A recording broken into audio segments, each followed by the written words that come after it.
Hello friends. இங்கிலாந்துக்கு இதை விட பெரிய ஒரு இன்சல்ட் வந்து எதுவும் வந்து இருக்க முடியாது அப்படின்னு நான் வந்து யோசிக்கிறேன். ஏன்னா நீங்கள் வந்து அவரை வந்து டார்கெட் பண்ணி அவருடைய வீக்னஸை டார்கெட் பண்ணி வந்து ஒரு பிளான் வந்து போட்டிங்க. மெக்கலமாக இருக்கட்டும், ஆர்ச்சராக இருக்கட்டும், உங்களுக்கு வந்து சரியான ஒரு பதிலடியை வந்து ஸ்ரேயாஸ் ஐயர் வந்து கொடுத்துருக்காரு அப்படின்னு தான் நான் வந்து சொல்லுவேன் அப்படின்னு கெவின் பீட்டர்சன் பார்த்தீங்கன்னா ஸ்ரேயாஸ் ஐயர் வந்து வெகுவாக வந்து பாராட்டி வந்து பேசியிருக்காரு. இந்திய அணியை பொறுத்த வரைக்கும் இப்போ அந்த 4வது இடத்துல ஆட போகிறது யார் அப்படின்னே வந்து தெரியாமல் வந்து இருக்குது. ஏன்னா வந்து அந்த சாம்பியன்ஸ் ட்ராஃபியில் பார்த்தீங்கன்னா நம்ம பேட்டிங் ஆர்டர் வந்து இன்னும் வந்து உறுதியாகலை. இப்போதைக்கு வந்து முதல் ஓடிஐயில் வந்து ரோஹிட்டும் ஜெய்ஸ்வாலும் வந்து ஓப்பனிங் வந்து ஆடினாங்க.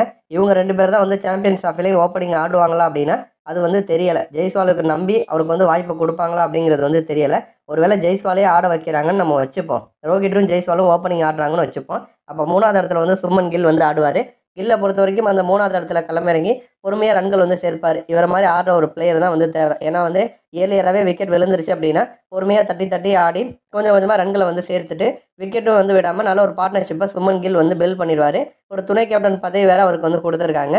ஃபார்ம் அவுட்டில் இருக்க ஒரு வீரருக்கு வந்து துணை கேப்டன் பதவி தேவையா அப்படின்னு விமர்சனம் வந்தாலுமே கூட முதல் ஓடிஐ கேமில் பார்த்தீங்கன்னா நல்லா சிறப்பாக ஆடி அதிகமான ரன்கள் வந்து சேர்த்து சுமன் கில் பார்த்தீங்க அப்படின்னா அவருடைய திறமையை வந்து நிரூபிச்சிருக்காரு. அதனால் இப்போ யாருமே வந்து அவர் வந்து விமர்சனம் பண்ணுறதில்ல. 3வது இடத்துல அவருடைய வேலையை அவர் வந்து பார்த்துக்குவார்.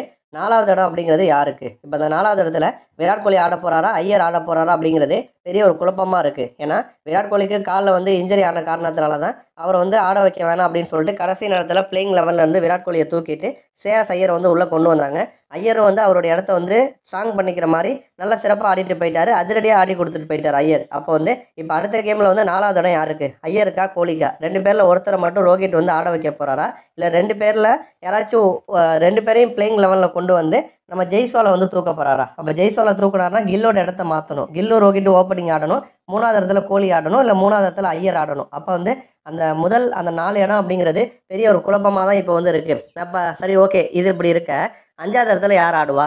ராகுல் ஆடுவாரா, அக்சர் பட்டேல் ஆடுவாரா? அதுவும் வந்து குழப்பம். அப்போ இந்த பேட்டிங் ஆர்டரே வந்து இன்னும் ஸ்ட்ராங்காக வந்து இல்லை, தெளிவாக இல்லை. அப்படிப்பட்ட ஒரு சூழலில் தான் நம்ம இந்தியன் டீம் இப்போ வந்து இருக்குது. இதெல்லாம் ஒரு புறம் வந்து மைனஸாக இருந்தாலுமே ப்ளஸ் என்ன அப்படின்னா ஐயர் வந்து ஃபார்முக்கு வந்தது தான். ஏன்னா ஸ்ரேயாஸ் ஐயருக்கு சமீப காலமாகவே எல்லா அணிக்கும் தெரிஞ்சு போச்சு ஷார்ட் பால் பிரச்சனை இவருக்கு வந்து இருக்குது. ஸோ ஷார்ட் பால் போட்டோம் அப்படின்னா ஈஸியாக இவர் வந்து அவுட் ஆக்கிடலாம் அப்படிங்கிற மாதிரி எல்லாருக்குமே தெரிஞ்சு போச்சு.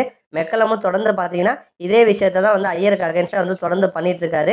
இந்த முறையும் வந்து அதே ஒரு விஷயத்தை தான் ஜோஃப்ரா ஆர்ச்சரை வச்சு மெக்கலம் வந்து ட்ரை பண்ணார். ஆனால் அதுக்கு சரியான ஒரு பதிலடி வந்து ஸ்ரேயாஸ் ஐயர் வந்து கொடுத்துருப்பாரு. ஷார்ட் பாலை வந்து போட்டிருப்பார் ஜோஃப்ரா ஆர்ச்சரு.